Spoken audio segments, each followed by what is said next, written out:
rest upon us and guide us. Behold, it is life.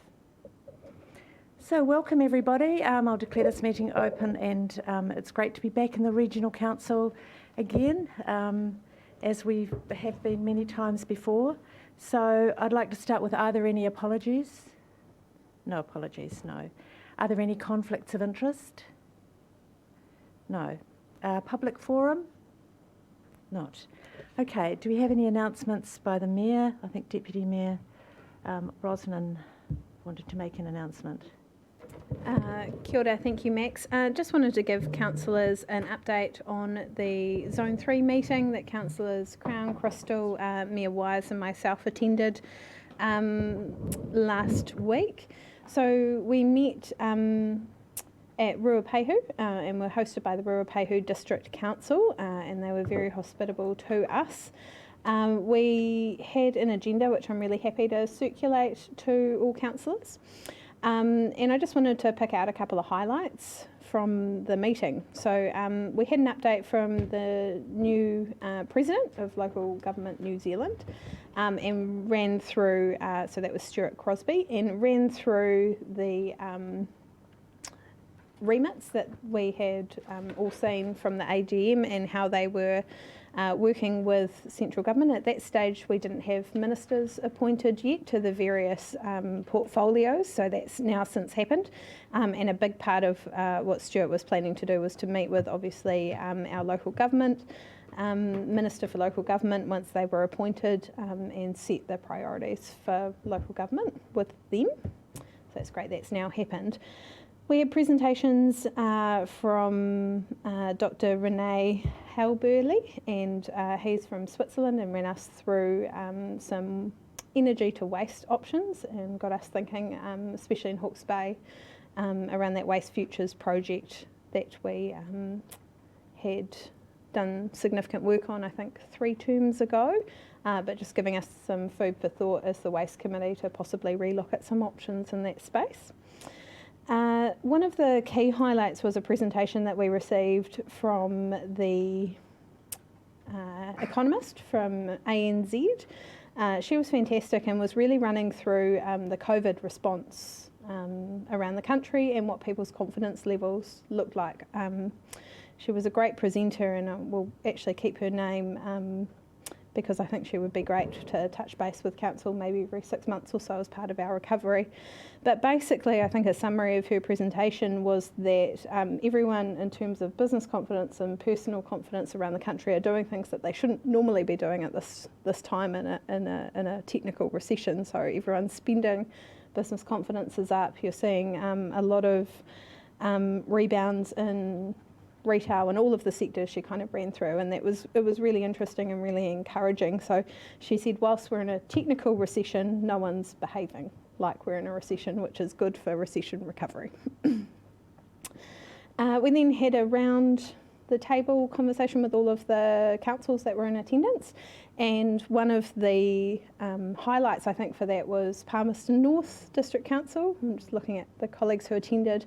They had a fantastic kind of comms strategy that they had wrapped up in terms of, which I think worked really well with what we're talking about with our LTP around council and community are one. And they were bringing together all of the kind of unforeseen areas of council and some of their KPIs into quite an interactive video. I think we'll see if we can get that sent around to councillors as well. But I'm sure it's on their Facebook and things like that as well, and YouTube.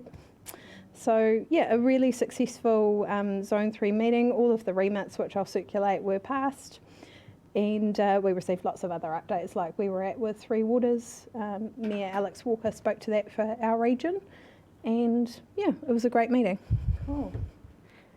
Thank you, Deputy Mayor. That was really helpful and interesting. Look forward to seeing what you can circulate. Madam Mayor, do you have anything to announce? No. So the next item is announcements by the chairperson, and there's a couple of things I wanted to bring up. One was to thank the staff who last night organised the Citizens Civic Awards. It was very uplifting to be there and to have 4 of our outstanding citizens with a long history of voluntary work honoured by the city. Margaret Atkins, June Graham, Gary McDonald and Minnie Ratama posthumously. So thank you to the staff and to the councillors who came. It was a really lovely ceremony, very well run and organised. The other item I want to mention is, as chair of the Keep Napier Beautiful Committee, just a reminder to council and the public that we have our recycling day this Saturday, the 7th of November, from 8:30 till 12 at Anderson Park off Freiburg Avenue, and it's an opportunity for the city to for people to bring leftover items they have in their household that are quite usable, but they don't want them anymore. It's an opportunity you can drop those off and pick up some bargains for yourself. So just a reminder that it's a really worthwhile event. All the money goes back to the community, and we have a great team of volunteers staffing it along with the depot staff. So that's on Saturday.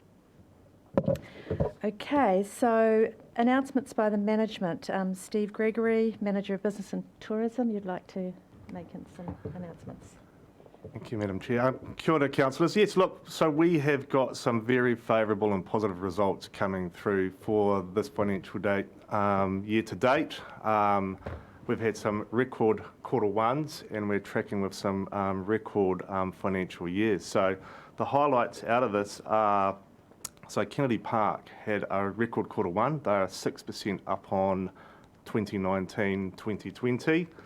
And October year to date, so the numbers are coming through. They're pretty firmed up from a revenue sense. So we had a very good October at Kennedy Park, and we're 12% ahead of 2019-20. The exciting news also is reaching out to the aquarium. So the aquarium had a record quarter one. They're tracking a record year, and they were 31% ahead of 2019-20.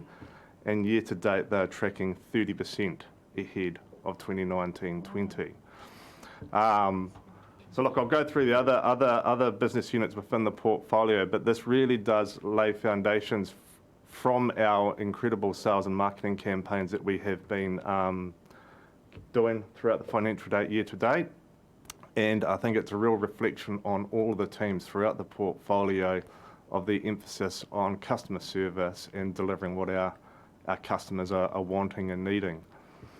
So, and look, the other great result is from our beloved mini golf, par 2. So look, they had their second best quarter one, and look, give or take a couple of hundred, it would have been our record quarter one, and that too has had a very successful school holiday period through October, and they're tracking for a record year at this point in time. They are 25% ahead of what we achieved last financial year. And to be quite honest, I thought we were at a ceiling with where we were with par 2, but we are pushing through that ceiling and growing that little business even better. An update on the business unit, Napier Conference and Events. They are exceeding their COVID budget, and they are $35,000 ahead, and they are getting back to business as usual. I'd say by the end of month end would be around 60%. And if the months that we have forecasted with all our bookings, we'd probably be sitting around 80 to 90% back to what we were operating pre-COVID. The eyesight, that too is ahead of its COVID budget. We are $50,000 ahead on revenue, and I would say they are operating around 50% is what they normally would. Unfortunately, the eyesight numbers are going to start reflecting cruise months. And that is going to be quite significant, but I suppose the team just needs to focus on achieving their COVID budgets, which they're doing.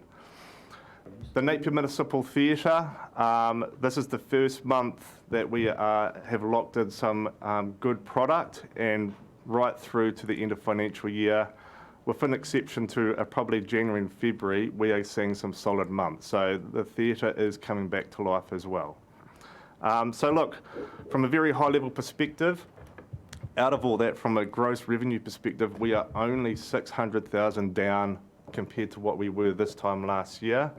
From my perspective, I think that is an incredibly good result. And from a net position, from an EBITDA, so earnings before income tax, we are $300,000 more favourable than this time last year. So look, that is a result of COVID budgets, but it really is a great result from the whole management team within the portfolio to really tighten up the expenses. So the team is doing really well, and they are getting business through the door, and they're obviously growing their businesses in this climate, which is a great result. I'd like to also finally inform you all that you're aware of this, but we do have a new Kennedy Park Resort manager, Hayden Henderson. He is starting on Monday the 16th of November. We're all very, very excited. He's got an exceptional hospitality experience and record that he's bringing to the park. He was certainly a man in demand, and I'm pretty happy that we've been able to secure him. Thank you very much, Steve. I must say those outstanding figures are a reflection not just of an improved situation, but the work that the staff has put into promoting the different activities and venues and satisfying customers and making an excellent job of it. So that's excellent. Thank you very much. Further announcements by management. Richard Monarchy, Director, City Strategies. Thank you, Madam Chair. We just wanted to give you an update on a recent set of field trips that we've had with Kāinga Ora to have a look at what's happening, I guess, in Napier and Hastings in terms of Kāinga Ora.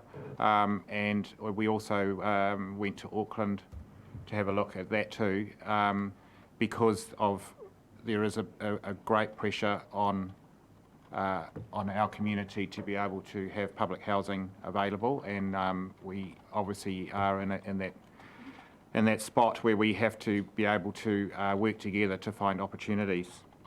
So yeah, the backdrop to that is over the next 4 years there's a desire by Kāinga Ora to have about 600 houses in our community, and they've kind of had previously quite a national approach to their planning, and over recent times that's changed to a more regional and community-based approach, which really sets us up well for having some good partnerships and achieving good outcomes for our cities and having influence in that. And we were grateful that we were invited into working with them and having a look at their offerings to date. On our trip, we had Kāinga Ora, of course, but we also had Mana Ahuriri represented with Barry Wilson and K3, who is a sort of a development arm of Kahunuhu, and Councillor Bogue came with us too, which was fantastic. We had 2 trips, as I said, looking at various typologies, and I'm just wondering if I've got a few pictures to show you of. You're going to be able to see through me? Or? Yeah, I thought that. So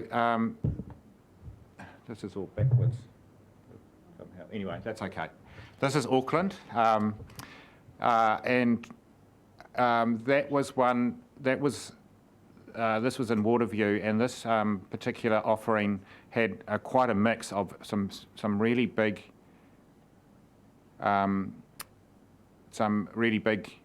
Yeah, sorry, I'm just waiting to see what happens here. Really big stuff, and but also some smaller typologies like the one on the left. So I think these 3 were actually all in the same area. And one of the things we noticed from Auckland is that, Kāinga Ora are very keen to have high rise and high density, and because that makes it there's cost effective for them to create an asset for their people that also works financially. And I have to say that while the kind of the high rise felt a little bit too big, when we went inside those buildings, they were really good, and they were well done. And it was a really cold day in Auckland, and without any heating, those buildings were warm. They were really good. So I think the thing for us is, I guess, is to understand what is coming in terms of that density and working that through as to what's appropriate for us. We have a few more. So this is a smaller offering around the Blockhouse Bay area in Auckland. Again, this was part of a set of small and big, but they're really nice little houses. Same ones. Carry on. Was it 1 or 2 bedrooms or 3? How many bedrooms were they, Maxine? Do you remember? So what's the average lot size? Average. Lot size?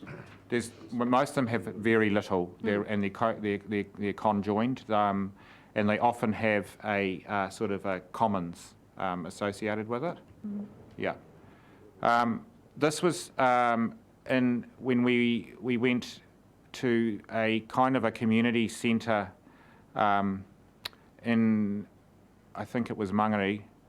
Next door to Oh yes, it's on the actual map. And what they'd done there was actually gave the community, the plan of what they were doing. And I think there's another slide, hopefully. No, it's got something else, but we'll come to it later. There's a model. Oh, that might be it actually. It's a 3D model of what was there, which was really, really, really helpful.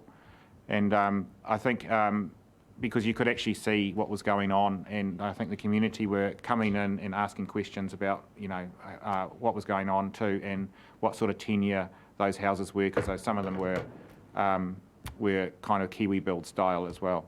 When you say community, are you meaning the likely tenants, or are you meaning the local community as in the Both. residents? Yep. Yeah. So it was kind of like a public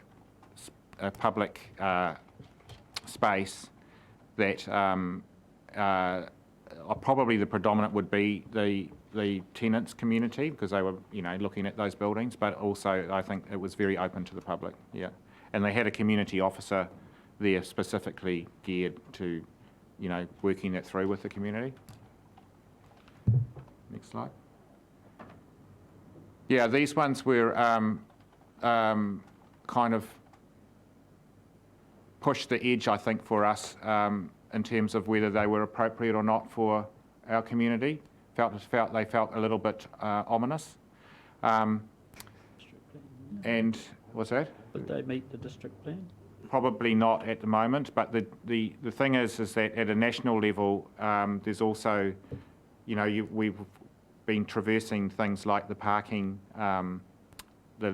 is going now. We don't have to provide parking, and the density is another thing at a national level which they're pushing up as well. So certainly in our review, we would be having to increase the heights. And the thinking is that when we were looking at these, the ones that worked best were ones that were sort of just 1 or 2 blocks back from, say, the Onehunga shopping centre. So you didn't have these kind of high rises stuck in the middle of nowhere, and or in a sea of residential. That didn't seem to feel that good.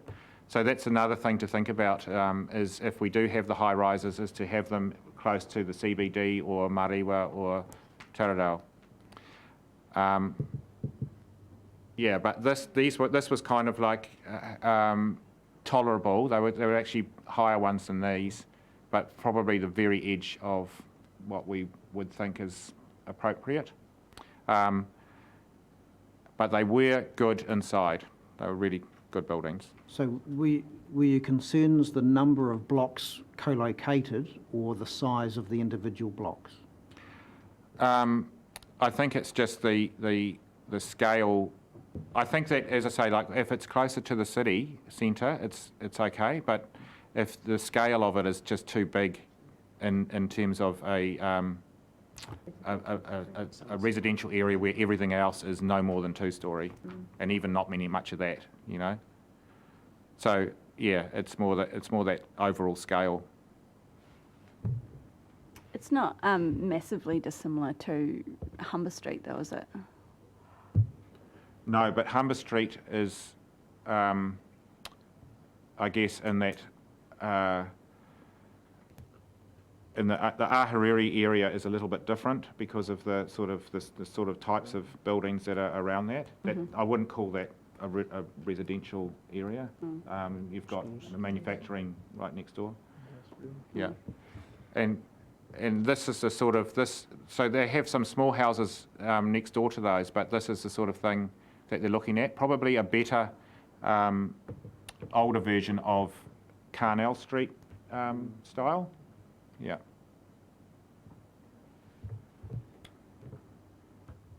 Yeah, and there's some really big ones. Too big. Yeah. So how many residents were in those bigger blocks? I can't tell you off the top of my head. They were, yeah. I mean, the actual housing was. I think they had mixes of 5-bedroom down to 2-bedroom. So they were catering for a range. They do have in Auckland particularly overcrowding's a real problem in the housing, and we did notice that some of those 2 bedrooms had like 8 or 9 cars out the front. So I don't know how many people were in them, but they did have mixed offerings in those buildings. Yeah. Yeah, that's one of the little 2-bedroom ones. Really warm without any heating in them. That was the thing that struck me. I was quite surprised. Yeah. It's only 2 bedrooms. I think so. Yeah. Yeah.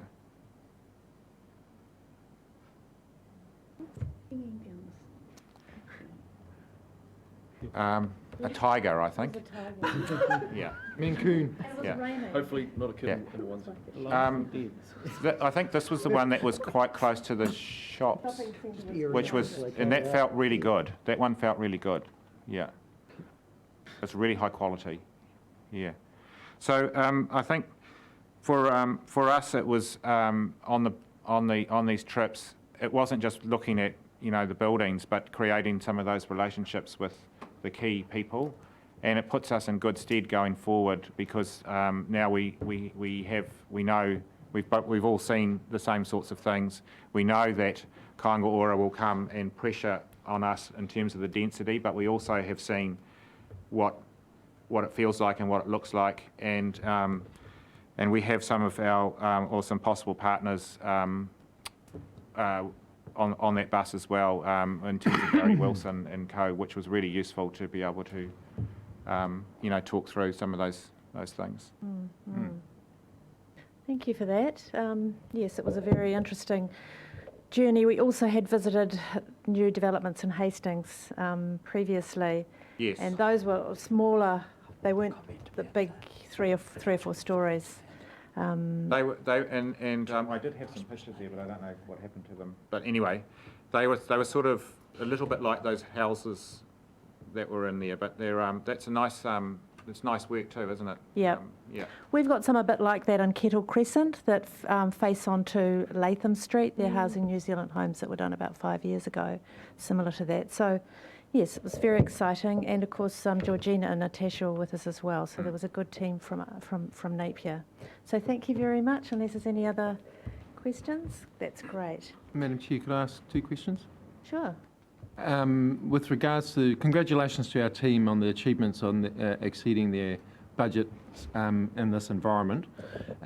Shows huge potential not only for us but for them as a team to continue growing. How are we tracking in comparison to similar LTAs around the country? Are we finding that is relative, or are we ahead of the race? Yeah, Councillor Tapani, I'll be honest with you, I don't know. I haven't compared or been in touch with other TLAs to compare.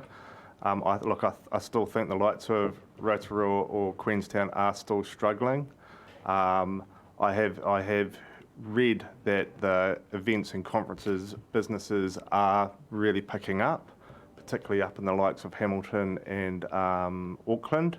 And we, with the bookings coming ahead through to the end of the financial year, we're going to experience a similar thing. It's going to be our muni that will be a concern because we do have a large proportion of international product, And obviously the eyesight, they are punching well above their COVID budget, but we are going to see a considerable hit from not having those cruisers in, because they are a big part currently of the eyesight business.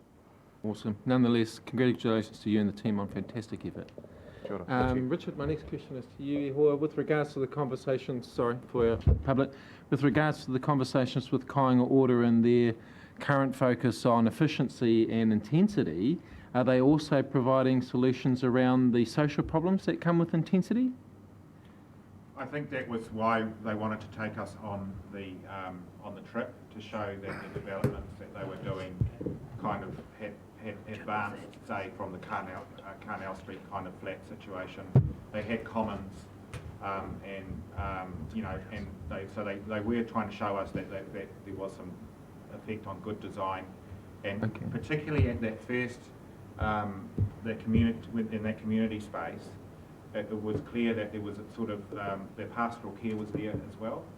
So they had, it was clear that there was some effort going into making sure that community was working. And we also had some good presentations from Kāinga Ora,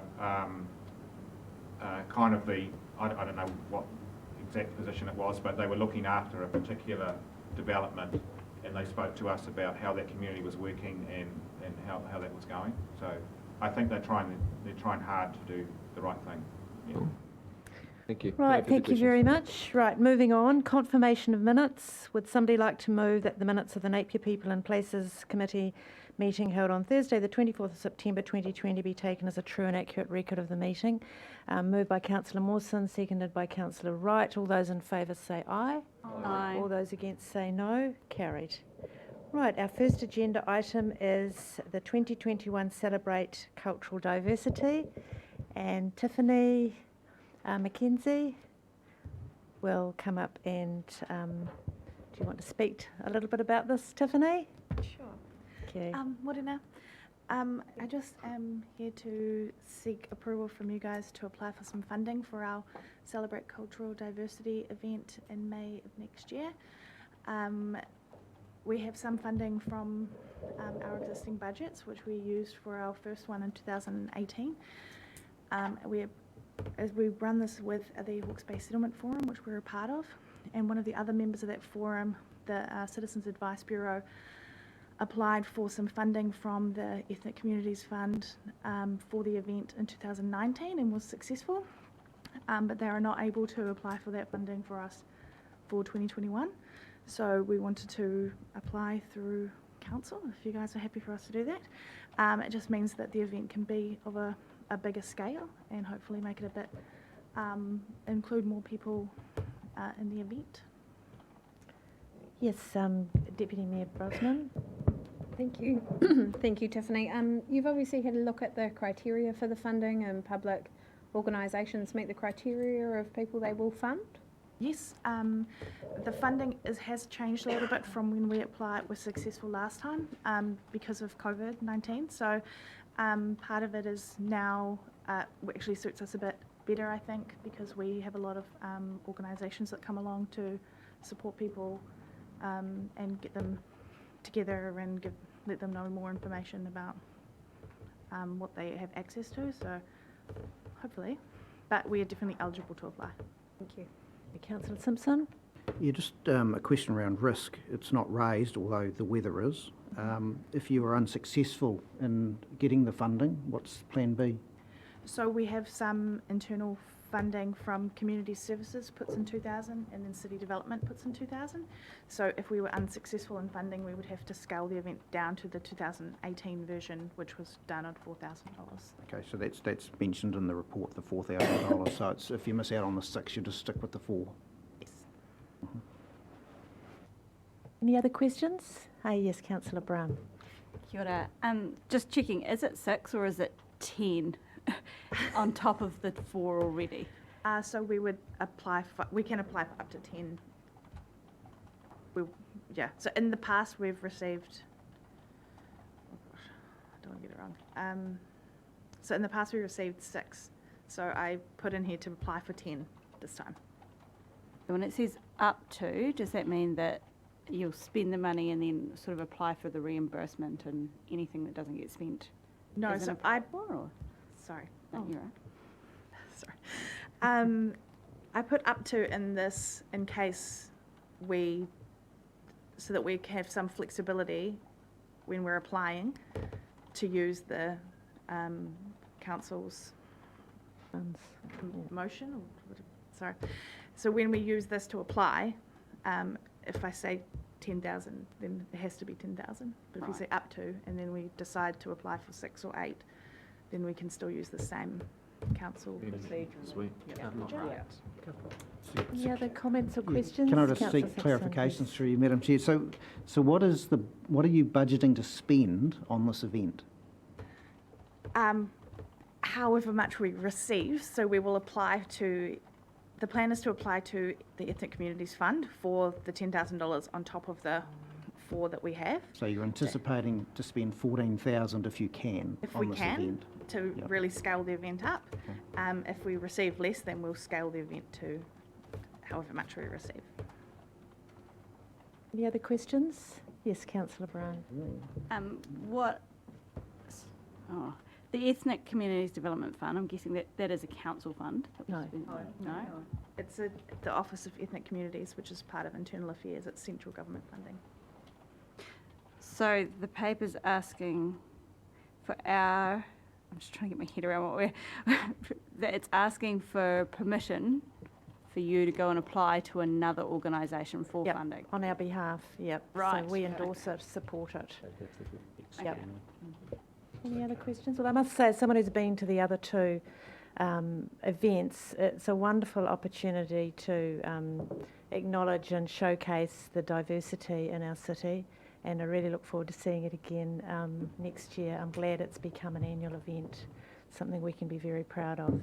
So anybody who'd like to move and second, yes, moved Councillor Tapine, seconded Councillor Crystal. Would you like to speak to your motion? Only to say that I hope they're successful, or we are successful in the application, and given we're trying to encourage more events and coordination at a local level around the regions, this is another offering for our community and visitors, so I look forward to it happening. Kia kaha. Rhonda, would you like to say you're okay? Anybody else like to speak? Right, we'll put the motion. All those in favour say aye. Aye. All those against say no. Thank you, Tiffany. Thank you, Belinda. Well done, Tiff. Right, the next agenda item, the last agenda item, is the Wildlife Institute's Relief Fund funding, and Rachel Hayden, the General Manager of the National Aquarium of New Zealand, will speak to this one. Thank you, Rachel. Tēnā koutou. Thank you, Madam Chair. I am seeking council approval and agreement to the deeds of grant between Napier City Council and the Department of Conservation for a grant that's been offered through the Wildlife Institute's Relief Fund funding. So this funding was a COVID-19 response for the severely reduced visitation, both international and domestic, to eco-sanctuaries, zoos and aquariums, etc., through lockdown and subsequently as well. So the WIRF one-off funding is for the 2021 financial year, and this has been made available by DOC to mitigate the risk of closure for vital wildlife protection facilities, and that for those facilities that work predominantly for education and conservation for native species, but also it does cover exotic species as well. So the National Aquarium was successful in its application for a grant of $694,000 for this financial year, and that's specifically to support keeper staff costs, animal food costs and animal care costs. Right, so are there any questions or comments about this? Yes, Deputy Mayor Brosnan. Thank you, Rachel. Is there any terms in the agreement that would see it be clawed back if we were as profitable as normal? Through Madam Chair, no, it's more if we don't spend the funding on those 3 different pots that we just have to pay it back. That's the only stipulation. Okay, thank you. Any other comments or questions? All right. Sorry. Oh, sorry, Councillor Madam Chair, Simpson. through you, just wanting to clarify the in the deed, paragraph 21, The council must appropriately acknowledge the assistance of the WIRF in all publications. Do you see that impacting how we brand or market? No, to be honest. We mentioned DOC anyway when it comes to our permitting, because obviously a lot of our native species are permitted by DOC. I imagine any annual reporting, if we specifically talk, for example, if we purchased specifics around penguin enrichment to support their behaviour and health, we might say that it was made possible, by the support from Napier City Council and Department of Conservation through the WIRF. Thank you. And through you, Madam Chair, just congratulations on the successful application. I think it's a really good outcome for our endeavours in that space. Thank you. Right, is there any further comment or questions? Hearing none, I'd like somebody to move and somebody second. Councillor Brosnan moving, Councillor Simpson second. Would you like to speak to the... No, just congratulations on another successful application. Well done. I've already spoken on the matter. Okay, anybody else? Right, all those in favour say aye. Aye. All those against say no. Motion's carried. Thank you. I'll now adjourn this meeting and ask for Councillor Taylor to come over here with his nameplate.